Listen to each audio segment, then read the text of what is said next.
On my birthday, my billionaire grandpa smiled at me and asked, "Is the apartment comfortable?"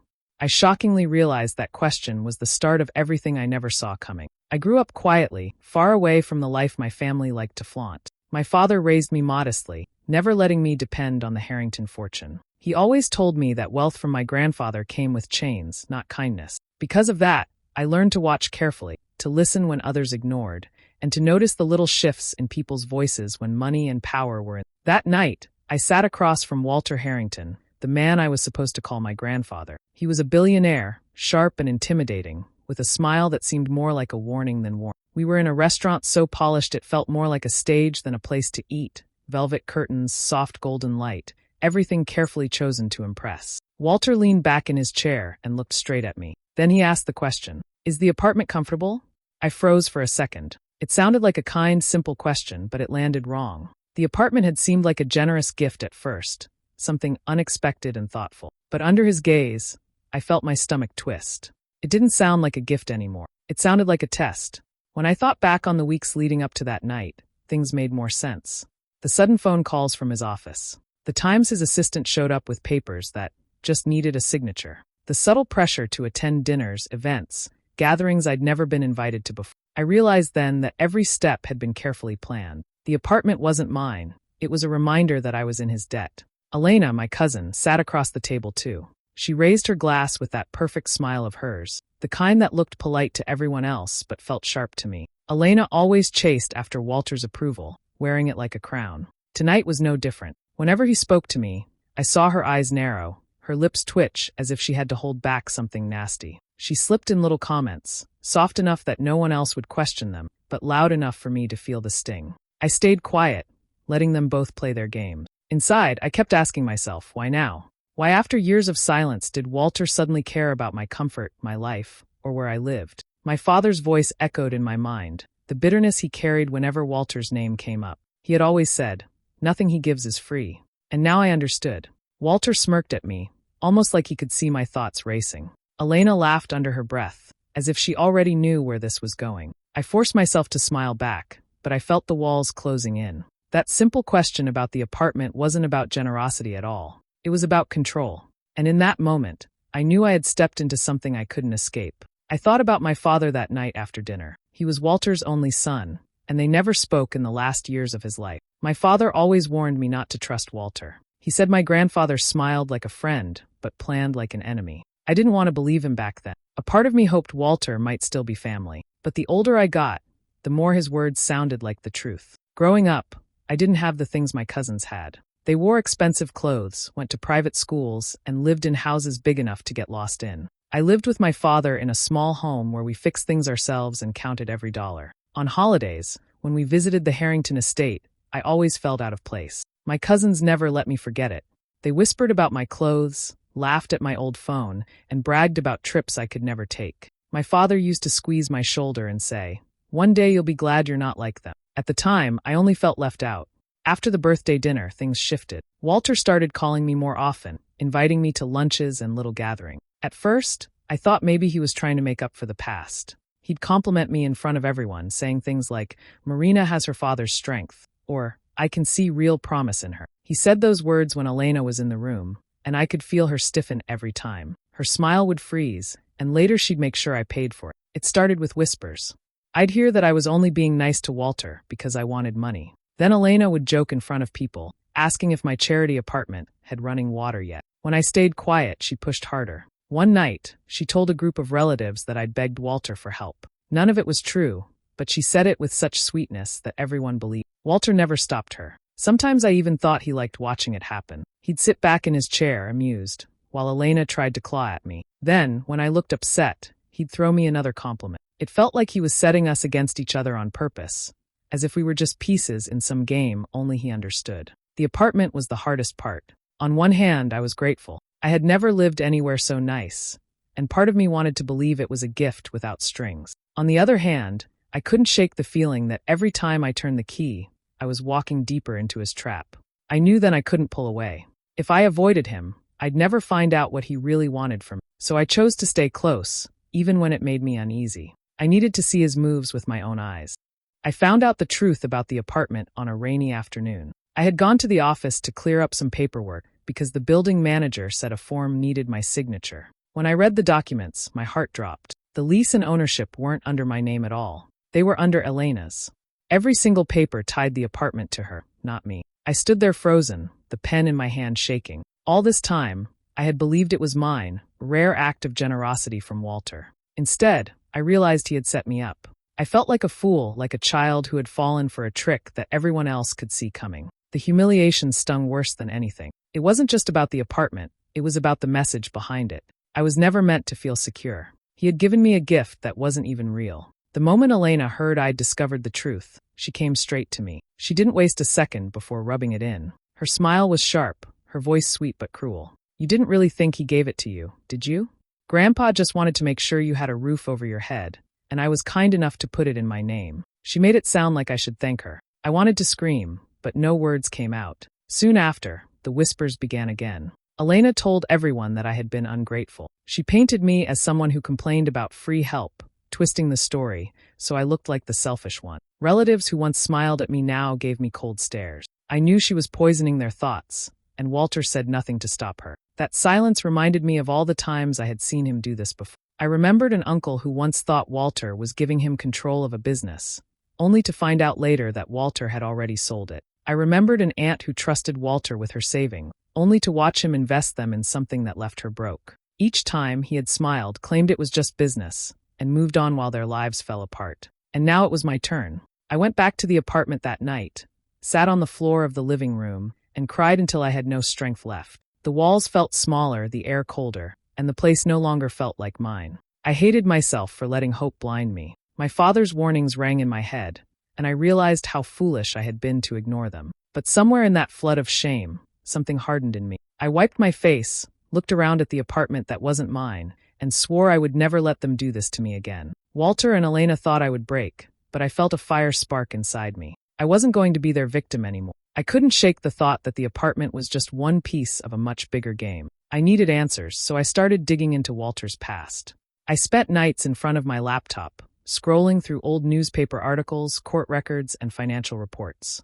The more I read, the clearer it became. My grandfather's empire wasn't built on brilliance alone. It was built on betrayal. I found stories of people who had once been close to him, business partners, even family, left ruined after trusting him. There were lawsuits where he walked away richer while others lost everything. There were inheritance battles where relatives expected support, but ended up cut out completely. Each record felt like a puzzle piece, and when I put them together, the picture showed a man who used loyalty as a trap and generosity as a weapon. Then I came across something that chilled me. Buried in the family trust documents, there was a hidden clause. It said that if I ever challenged Walter's authority or acted against the interests of the family, my share would be cut off permanently. Worse, the language suggested that even my current rights could be stripped. Reading it, I felt my chest tighten. It wasn't just that he could take everything. It was that he had planned for me to fail from the very beginning. I couldn't carry the weight of it alone, so I called the only person I trusted, Cole Vance, my childhood friend. Cole had known me since before the Harrington name meant anything in my life. We met at a small playground, two kids with scraped knees and stubborn hearts,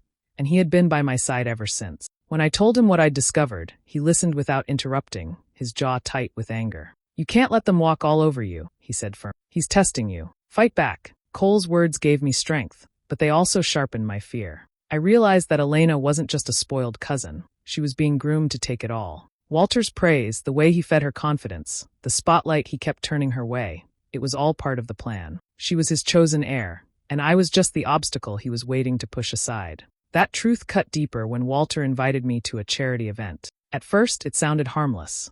But when I arrived, I understood the trap. He had arranged for me to be in charge of managing donations for the night, then quietly set me up to fail. Important papers were missing, numbers didn't match, and by the time guests whispered about the chaos, it all pointed back to me. I stood in the middle of the glittering ballroom, eyes burning under the weight of judgmental stares. Walter smiled through it all, acting like a patient grandfather trying to shield me from embarrassment. But I knew better. It wasn't kindness, it was theater. He had staged the entire disaster just to make me look irresponsible, to remind everyone that I didn't belong. And I understood then, this wasn't about an apartment or even inheritance. It was war, and he was daring me to fight back. I knew then that I couldn't fight Walter and Elena head-on. They were too powerful, too good at twisting the truth. If I wanted a chance, I had to play their game. So I started pretending to be exactly what they thought I was: quiet, naive, easy to fool. I smiled when Walter praised me, laughed at Elena's cruel jokes, and acted like I didn't notice the traps around me. But inside, I was watching everything, waiting for the moment I could strike back. The first real step came when I got close to Darlene Mays, Walter's longtime assistant. She had been with him for years, the kind of woman who remembered every detail, even when Walter forgot. At first, she was cautious around me, loyal to her boss.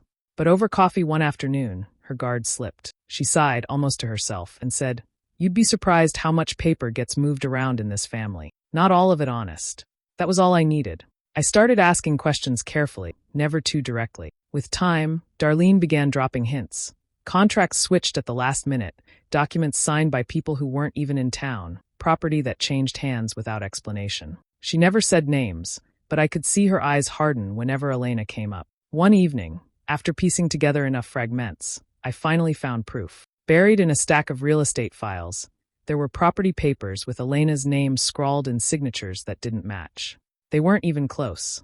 She had been forging documents, pretending to sign on behalf of relatives who never agreed to sell. It was fraud, plain and simple, and I had it in my hands. But the victory didn't feel as sweet as I imagined. I sat on my bed with the papers spread out, my chest tight with indecision. Part of me wanted to storm into Walter's office and slam them down, to force him to see Elena for what she was. Another part of me knew he'd find a way to twist it, to make me look jealous or bitter. If I used the evidence too soon, it might backfire. I hated the thought of waiting, but I also knew timing was everything. A few days later, Walter called me to his office. He looked at me across the polished desk, his expression unreadable, and said, "You remind me of your father." My heart jumped at the mention of him, but Walter didn't stop there. He had fire in him. "You have some of that too, but less bite. Softer around the edges." The word stung. It wasn't a compliment, it was a comparison meant to cut. My father had been the only one who stood up to Walter, and here he was, using that memory like a weapon. I clenched my hands in my lap,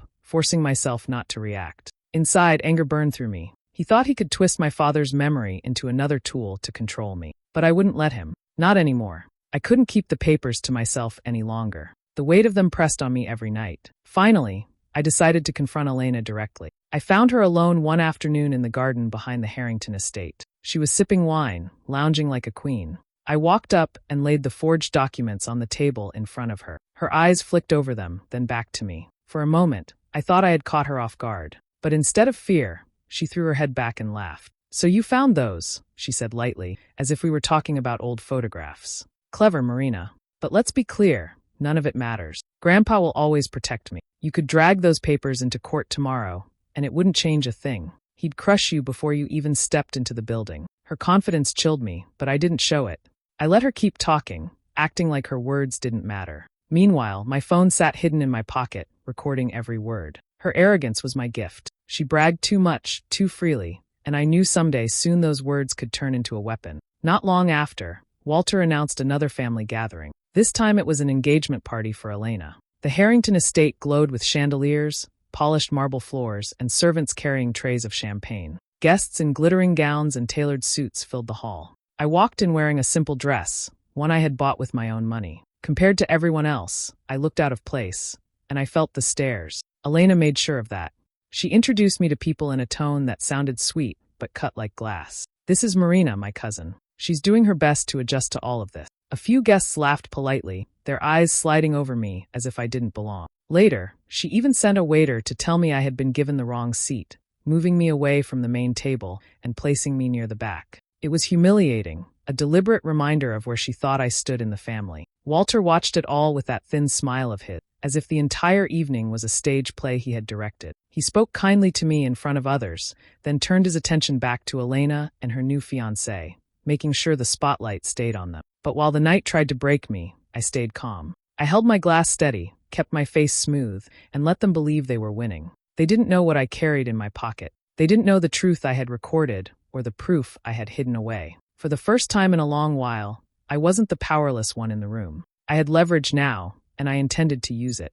I thought I had already seen the worst of their schemes, but I was wrong. One evening, while digging through records in Walter's office, I found papers that made my blood run cold. He was planning to sell the family estate. The very same house my father once promised would someday be mine. It wasn't just another property to me. It was where I grew up, where my father had walked beside me in the gardens and told me stories about our family. Seeing Walter's signature on a deal that would erase it felt like a knife to my chest. The next morning, I drove out there alone. The gates creaked when I pushed them open, and the old oak trees stood tall like silent guards. I walked through the halls that still smelled faintly of polished wood and dust. The wallpaper was faded, the floors worn, but to me it was beautiful. Every corner held a memory. I touched the banister of the staircase where my father once held my hand when I was too small to climb on my own. In the backyard, I remembered chasing fireflies with him, his laughter echoing into the night. I carried a photo of him in my bag, one I always kept close. Standing in the study where he used to read, I pulled it out and placed it on the desk. My throat tightened as I whispered, "They're trying to erase you, but I won't let them. I swear I'll fight for this for you." My eyes blurred with tears, but beneath the grief was a rising strength I hadn't felt before. After I left the estate, I dug deeper into Walter and Elena's dealing. I spent hours piecing together files, receipts, and contracts. The puzzle came together slowly, but the picture was clear. They weren't just planning shady inheritance tricks. There was outright fraud. Property moved under fake names, accounts shifted to hide money, signatures forged again and again. And the trail didn't just point to Elena. Walter was right there beside her, protecting her, guiding her, making sure she got away with everything. Holding the evidence in my hands, I felt the weight of it. This wasn't just about family rivalry anymore. It was about a lifetime of lies, and now I had proof strong enough to crack their world open. That night, sitting alone in my apartment that didn't even belong to me, I realized I couldn't wait any longer. They had taken enough, my father's legacy, my dignity, my place in the family. But they weren't going to take the estate, not without a fight. I folded the papers neatly, tucked them into a folder, and told myself the time for waiting was over. It was time to strike. I decided the best way to face them was on my own terms. So I arranged a dinner, a late birthday celebration, and invited only Walter and Elena. I chose a quiet restaurant downtown, not as flashy as the ones Walter preferred, but elegant enough to remind them this was my invitation, not theirs. When they arrived, I greeted them with a smile, my voice calm and warm. I pulled out their chairs, ordered the wine, and made sure they felt like honored guests. Inside, my heart was pounding, but I didn't let it show.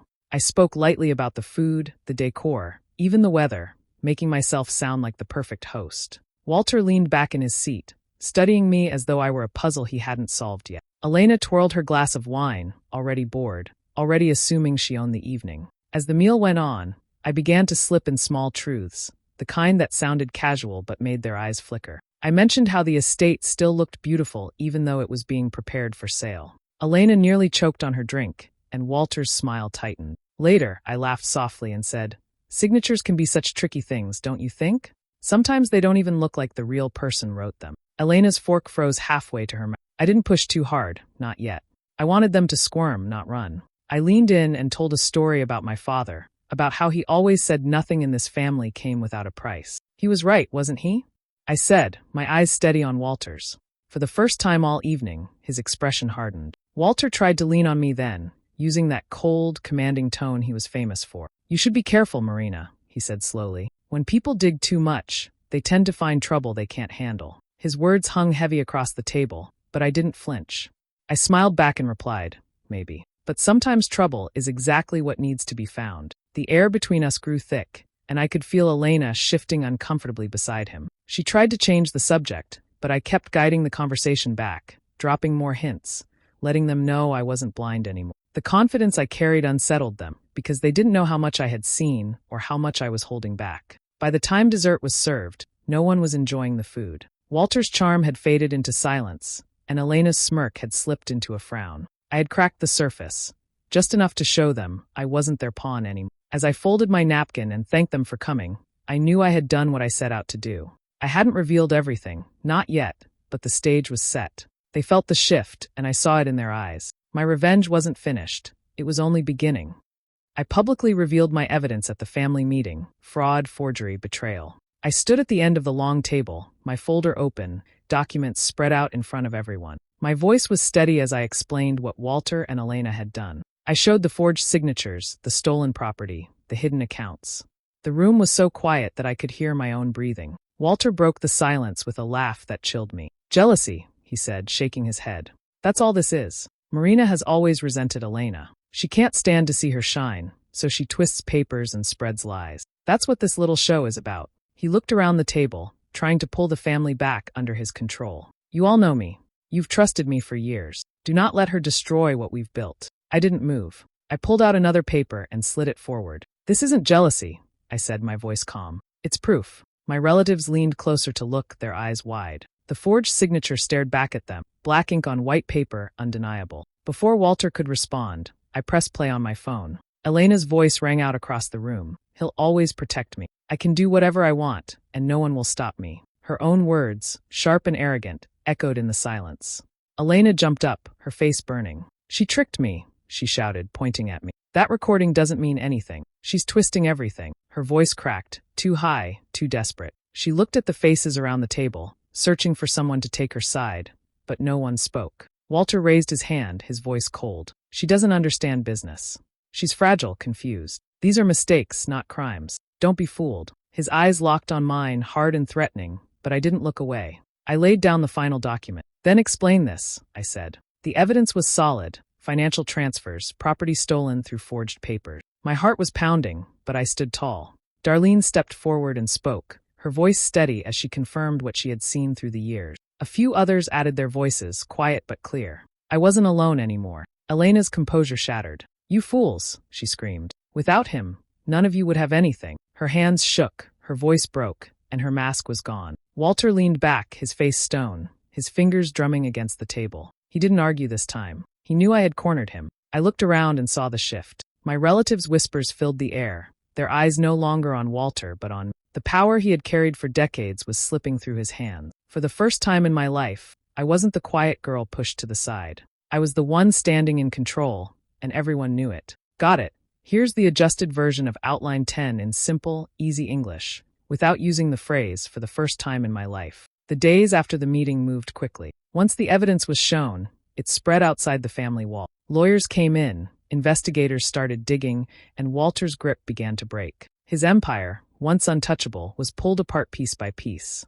The power he carried in every room was gone, and he couldn't hide behind charm or money anymore. Elena's downfall came even faster. Her engagement ended within days. Her fiancé's family wanted nothing to do with scandal, and they cut ties without hesitation. The invitations she once flaunted disappeared, and people who used to chase her favor now avoided her completely. She had built her entire life on Walter's protection, and when that protection crumbled, so did she. While they faced disgrace, I worked with the lawyers and the family's advisors. I made sure my father's promises were not erased. His estate, the one he had sworn would be mine, was finally placed in my name. Walking through those gates again was different. This time I wasn't visiting or dreaming. I was home, and I had earned it. One evening I sat in my father's old study. The air smelled of leather and dust, and his books still filled the shelves. I ran my fingers across the desk where he used to write, and a calmness settled over me. His warnings had been right all along, and I had listened. By standing against Walter, I had protected not just myself, but the legacy my father left behind. I thought back to that night at the birthday dinner when Walter leaned across the table and asked, "Is the apartment comfortable?" At the time, it seemed like a harmless question. Now I understood it was never about the apartment. It was a test, a way to see how easily I could be controlled. He wanted me to live quietly in the space he chose, never questioning the cost. But instead, I had answered him with action, not words. I was no longer the quiet girl in the corner, the one people overlooked. I had faced Walter Harrington, the man who built an empire on lies and fear, and I had stripped away his mask. I had outsmarted him, and I wasn't afraid anymore. And in that moment, sitting in my father's chair with the estate finally safe, I felt something stronger than comfort. I felt free.